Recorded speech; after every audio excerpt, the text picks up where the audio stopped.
Hello friends, Sundari's kitchen தாளிக்கும் வாசமில் இன்றைக்கி பீர்க்கங்காய் சட்னி செய்கிறது எப்படின்னு சொல்லி பார்க்கலாம். இந்த சட்னி இட்லி, தோசை, பொங்கல், உப்புமா எல்லாத்துக்குமே நல்லாயிருக்கும்.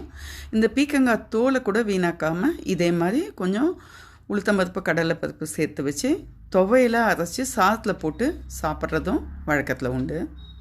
ரொம்ப முத்தின காயாக இல்லாமல் கொஞ்சம் இலசா எடுத்து இதை மாதிரி தோலை சேர்த்து தனியாக வச்சுட்டு சின்ன சின்ன துண்டுங்களாக நறுக்கி எடுத்து வச்சுருக்கேன்.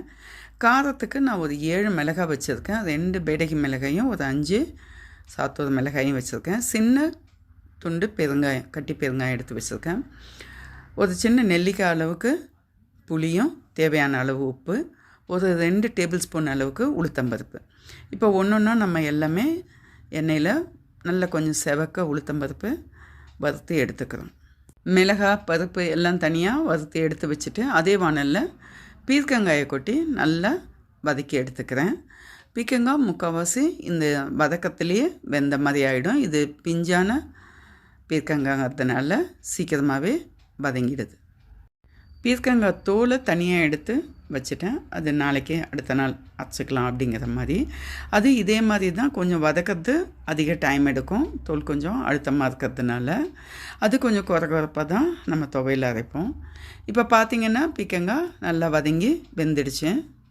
பீர்க்கங்காய் சூடு கொஞ்சம் ஆறுற அளவுக்கு விட்டுட்டு அதுக்கப்புறம் இதை மாதிரி தனித்தனியாக தான் போட்டு அரைக்கணும். முதல்ல மிளகாய், பெருங்காயம், புளி, உப்பு இதை போட்டு ஓரளவுக்கு நல்லா பொடிச்சிட்டு அதுக்கப்புறம் இதுலேயே இப்போ பீர்க்கங்காயும் சேர்த்துட்றேன். பீர்க்கங்காய், இந்த புளி, மிளகாய் எல்லாம் சேர்ந்து நல்லா அரைப்பட்டு வந்ததுக்கப்புறமா நம்ம வறுத்து வச்சுருக்க உளுத்தம்பருப்பை கடைசியாக சேர்க்கணும். இது சேர்த்து நம்ம ரொம்ப மைய அரைக்கணும்னு தேவையில்லை. ஓரளவுக்கு கொஞ்சம் குறப்பாக இருக்கணும் இந்த சட்னி. அப்போ தான் நல்லாயிருக்கும். சட்னிக்கு எண்ணெயில் கடுகு, உளுத்தம்பருப்பு, காஞ்ச மிளகாய், கருவேப்பிலை தாளித்து கொட்டினோன்னா அருமையான சட்னி தயாராகிடுச்சு. இட்லி கூட இந்த சட்னி வச்சுட்டு நல்லெண்ணெய் ஊற்றி சாப்பிடும்போது அவ்வளோ அருமையாக இருக்கும்.